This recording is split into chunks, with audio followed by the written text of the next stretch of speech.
reports are out that the Joe Biden campaign, in order to put to rest any notion of this idea of endurance and to show how much allegiance he has from the standpoint of lefties all throughout the United States and these political organizations and whatnot, his campaign is organized on the third night of the conference to have all of these lefties lined up all the way down the street as long as it goes, and he will ride his bicycle, slapping each one in the face as hard as he could possibly do it, with Kamala Harris riding right behind him doing the exact same thing. Sanders will be on set to watch. All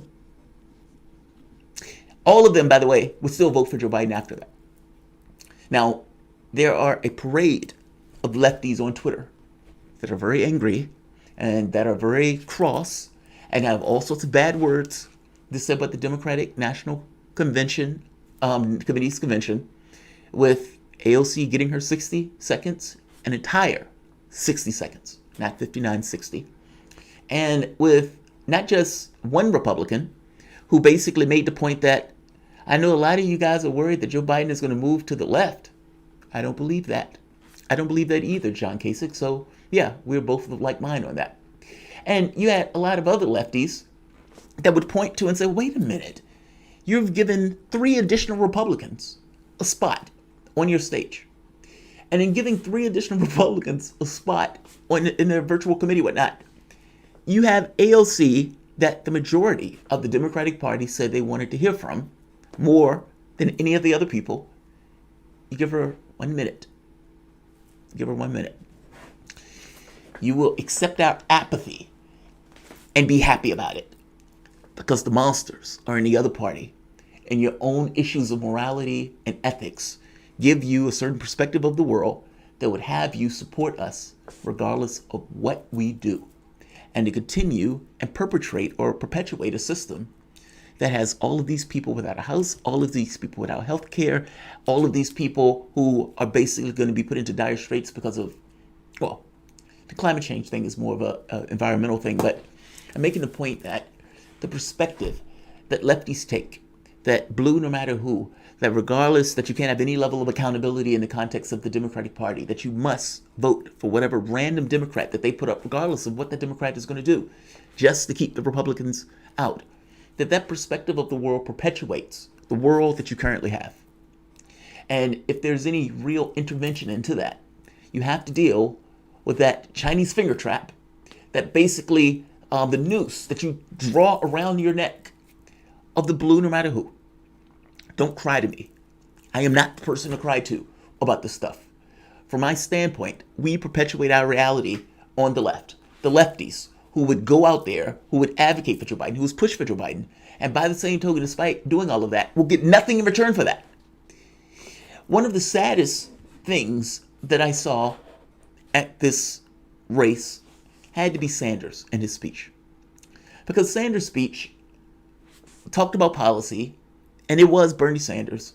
By the same token, regardless of it being Bernie Sanders, it was a sliver of Sanders.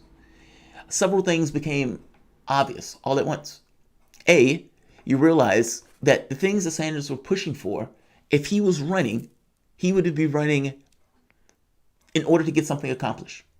He would be running under this notion that this country is at a inflection point, and I am the man to bring that about. He wouldn't be hiding in his basement. He would be making an affirmative case, and he would be doing monstrously well, just by virtue of how Trump is doing horribly. Whether you realize it or not, Joe Biden is only running as a default. And as running as a default, he can stay in his basement. He can be away. He doesn't necessarily have to be engaged in the political process because Donald Trump himself is actually tanking it. If at any point Donald Trump is able to pull the ship around or pull rabbits out of his hat in order to make that close, this race could narrow. And the lefties that you've taken for granted may actually be the things that are the valuable parts of this that save you. But that is not the way this thought goes. They see the left and they say, you have nowhere else to go. You are not going to have any level of accountability because you have nowhere else to go. It has to be blue no matter who. And they would push that And they would say, look, pragmatism is that even though Joe Biden is not really giving you anything that you want in real terms, well, he's not Trump. So that's better, right? And this all always continuously ignores the very basic question of why is Trump there in the first place? Your world wasn't rainbows and butterflies before Trump took office. Otherwise, Trump would have never taken office. You have problems that many of these people who were standing up there speaking at the Democratic Party thing, who basically blamed everything on Trump, caused themselves through policies that they pushed. You have a public that has a very basic, straightforward platform of what they want, a people's platform. And the Democratic Party attacked that as viciously as the Republican Party would. And then will turn around after calling you racist, sexist, bigoted, pretending as if people of color just did not exist, backing Sanders, after trying to ignore him, after undermining him, and then even going so far as to say, if he won it, we'd rip it from his cold hands, and then turn around and say, well, we need you guys to vote for us. And then put up a platform for the DNC convention that adds Republicans while giving AOC 60 seconds. They do this because they know at the end of the day, it's the Republican that won't vote for them. And you have nowhere else to go. So you can be taken for granted, which is what exactly is taking place. Don't cry to me about it. The answer to that, believe it or not, is to take a position that you are not a Democrat. One, that you vote based on the policies that the people are pushing. Two, and that the devil himself, Satan himself, he be standing on the other side of that dispatch box, and your policy choices haven't changed. This is what I want in order for you to get my vote. If you did that, you would get Medicare for all. If you don't do that and continue with the backing any random Democrat just because of who they're not, you will continue to perpetuate the system for years on end. Meaning, because the Democrats basically know that people are terrified of the boogeyman over there, that the policies that they push don't have to be expansive. They can be incremental. They can take a huge amount of cash and then flee to the right. Because basically the people who are on the left continuously look at it from the perspective of, we got to keep the boogeyman out, so we're stuck with this. Which means you are in perpetual, going in for the next 50,000 years, will be stuck within the same bind. To extricate yourself out of that, you have to be willing to say, I am standing on a foundational policy. I have something in me that is objective, and it is not entirely relative in the political process. If that's Medicare for all, then yes, we could be in the middle of an alien invasion, and I will be running to the poll, wrapped in the American flag, pulling the lever for Medicare for all. That's where I am with that. If so, anything short of that is not within my orbit. You don't get my vote. If I can point to 88% of Democrats that say, yes, we want Medicare for all, nearly unanimous, just within the context of the Democratic Party, and Medicare for all is not mentioned at the Democratic National Committee convention, or for that matter, not in the platform, or that matter, not backed by the Democratic Party, either establishment, or for that matter, the guy who's running as a candidate. And that guy says, I will veto it. If 88% nearly unanimous support within the Democratic Party, and you're telling me you're going to veto that? What the fuck is that? How are you democratic if you're not representing the actual policies that human beings in your party said that they want? How is that in any way democratic? My point is, it's not. You're taking the public for granted. A people's platform where 70% of the public in America agrees with the party or with that particular item, and you still tell them to kick rocks. That's not democratic. How are you so partisan that you have a party or a policy with 88% support and you don't support it? That is absolutely partisan. Meaning this nonsense of centrism is BS. Either you have a policy that works, you have a policy that don't. You back X or you back Y. Either it's a good idea or it's not. In this particular situation where you have millions of people who are basically lost their health care, and you have somebody who says, look, this is a time that is like the Great Depression. And when FDR came in, FDR looked at this world and said, we need to save capitalism. That was his thought. And he put through Social Security, unionization drives, all of the stuff within like the first 100 days. He understood what the moment needed and what the moment required. And it wasn't incrementalism. The Wall Streets that were clapping their hands when Joe Biden selected Kamala Harris. Why? Because they understood. They got it. This notion that Joe Biden is going to get in office and then you're going to push is utterly absurd. And it's sold to you kind of like the way that kids going under their desk for nuclear war was sold as a way to protect them. It's nonsense. All of your leverage is right now. All of that leverage evaporates the moment Joe Biden gets in office. You have a party or policy with 88% support, and you can't even get the Democratic Party to back that policy. And yet, you believe for some reason that there's going to be some cosmic thing that allows you to push Joe Biden after Joe Biden gets in office, when he has 4 years to not give a shit about you. Don't cry to me. That's all. Your way out is a bit of courage, believe it or not. Your way out is to say that this is not a giveaway. Voting is a transactional process. If you have this many people that support this policy, then the onus is on you to explain why you don't support it. And it is perfectly rational for society to have control of their political structures. And as such, if you don't back this, you don't get our support. Period. You need to justify. That's my point. It's a partisan position to say, I am not going to back a party or a policy with 88% support. Not just that, radical position to say that a policy with 88% support is not going to get my backing. That's astonishing. And yet, this is basically where we are. All right, I'm going to end this here because I think I might have screwed up in opening this video, and I think I changed it to private. That sucks. All right. So let's see if I can make this public. All right, so let's try to do this again. This video, believe it or not, was actually a relatively decent video, but I want to have a further conversation that goes elsewhere. Look,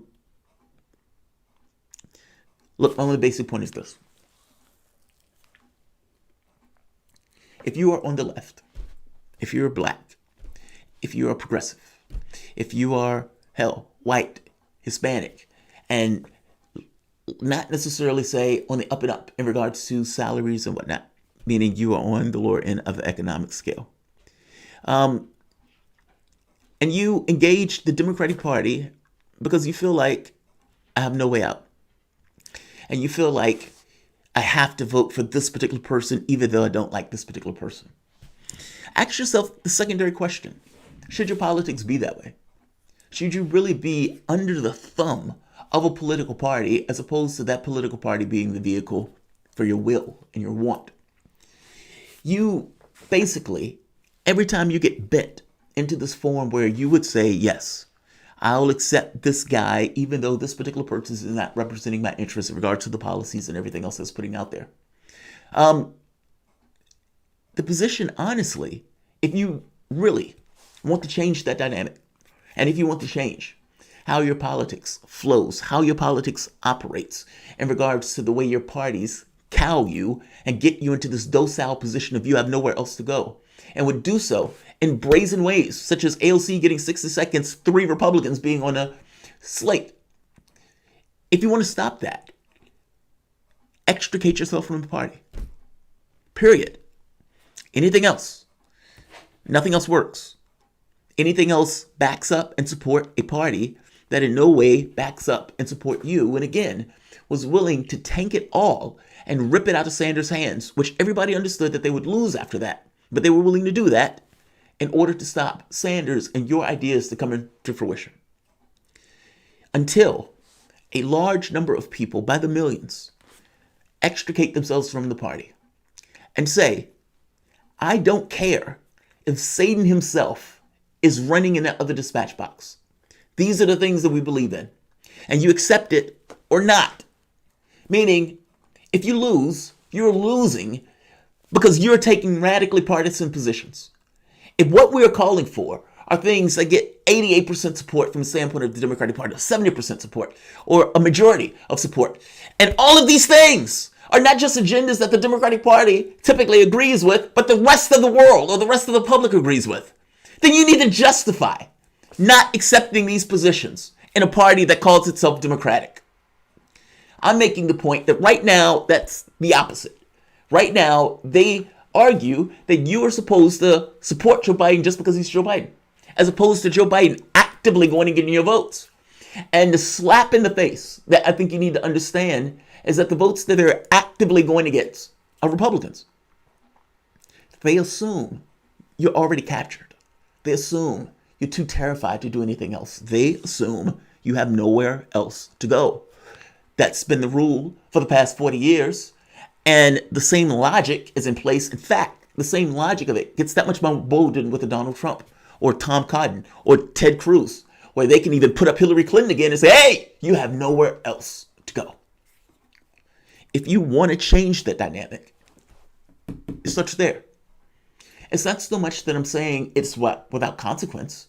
I firmly believe that the Democratic Party may actually tank it all if they had to actually do and concede anything.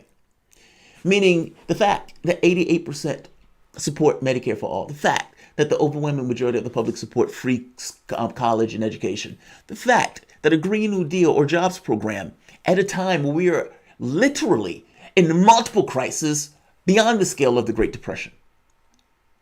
And the best you get is radical centrism, as if that's what the public wanted. Joe Biden lost all of those policy arguments. The one odd argument that Joe Biden won was electability. That's not a real thing.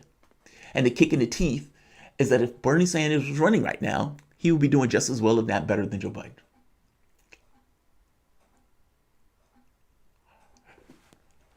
All right, let's do another video on the convention itself, because this video has gone wayward. But look, very basic point. If you had millions of people who extricated themselves from the party and said, you get our vote if you accept Medicare for all, period. Meaning you don't win. And not just not win, actively vote against the party in one state after the next if they were not supporting Medicare for all. You at the very least would gain a certain degree of self-respect within the context of a political space. And this notion that they will ignore you or give you 60 seconds, despite the fact that the majority of the Democratic Party said, yes, we want AOC to be up there, and actively chase Republicans, basically slapping you in the face as they run by to try to chase that good old-fashioned Republican vote, that wouldn't happen. I'm making the point that you have done politics wrong, and that the people who taught you politics have taught you politics in a way that was entirely in their best interest. Meaning you learned growing up entirely from the standpoint of self-interest of political parties that wanted you to be docile in the political space and not bother them all that much when you're engaging the political space. You have 40 years of that. Now you see a little bit of combative politics, and there doesn't seem to be a full understanding of the way negotiations takes place in this space. If you are at a company, Democrats always say they love unions. They don't, by the way. The United States Postal Service, Nancy Pelosi, whatever she wants to say right now, voted in order to gut the Postal Service. The problem that the Postal Service is having right now was voted for by Nancy Pelosi. So for all of the wringing of the hands, it's wringing of the hands right now at this moment because they can use for political optics. But the same millions of billionaires, the same oligarchs that want to destroy the post office working in the context of the Republican Party, they will also be co-signed by Democrats. You don't believe me? Obama was putting people in that were trying to do the same thing that Trump is doing right now.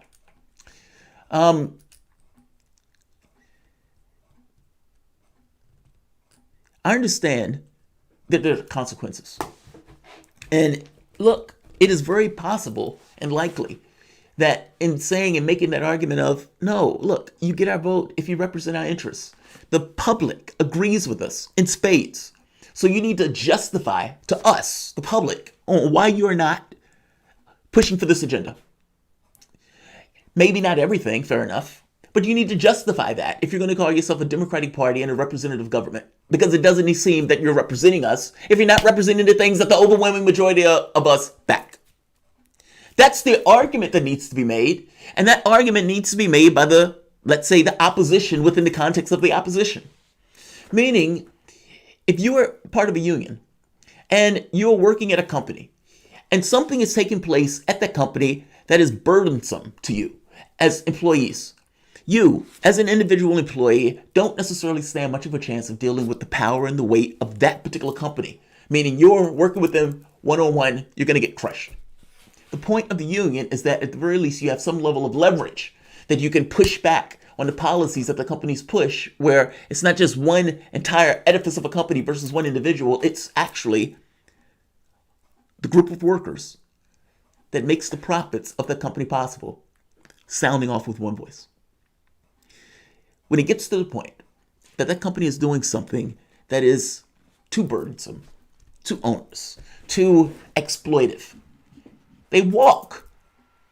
They negotiate, and if they can't get what they want in something what they consider fair terms, they walk.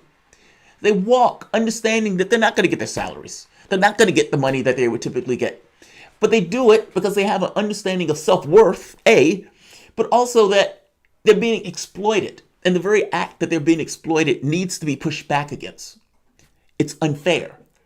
You require us in order to make your profits anyway, and something is taking place that you are taking advantage of us. That's called having self-respect. That's called having dignity.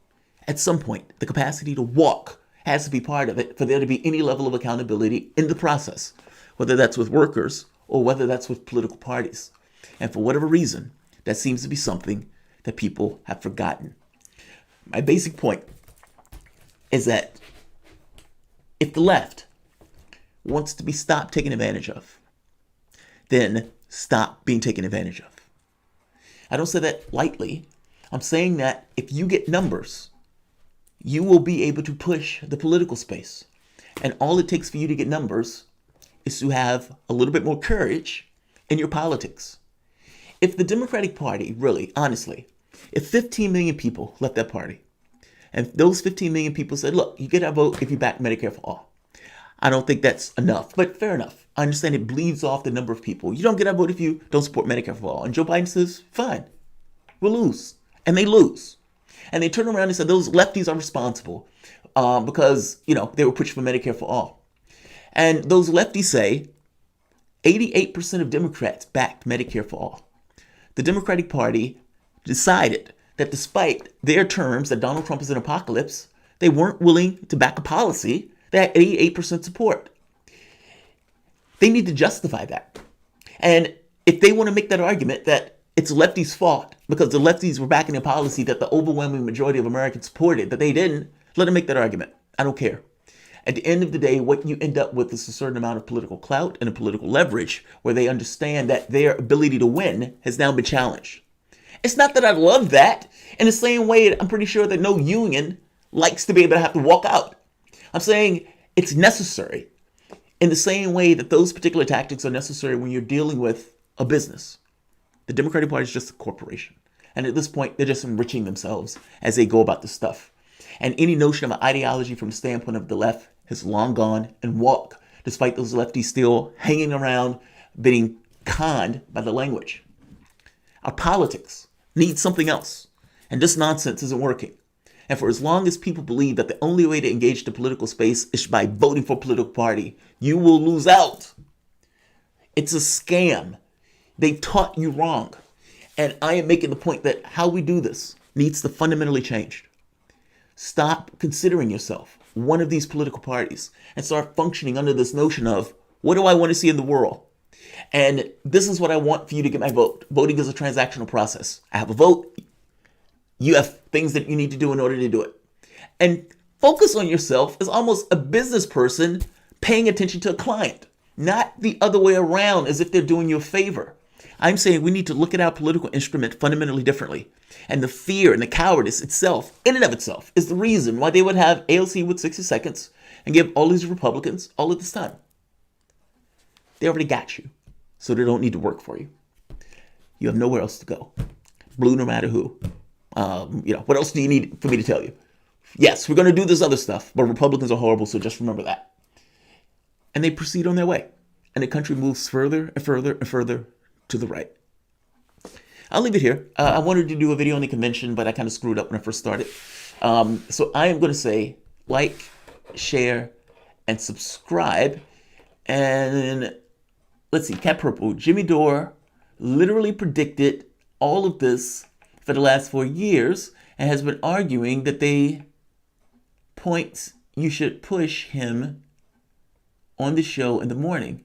Oh, he's been arguing these points. You should push him on the show in the morning. Well, I mean, it's not just Dore. I mean, going back to the origins of the show, this show has made the basic point that these two parties are basically the same.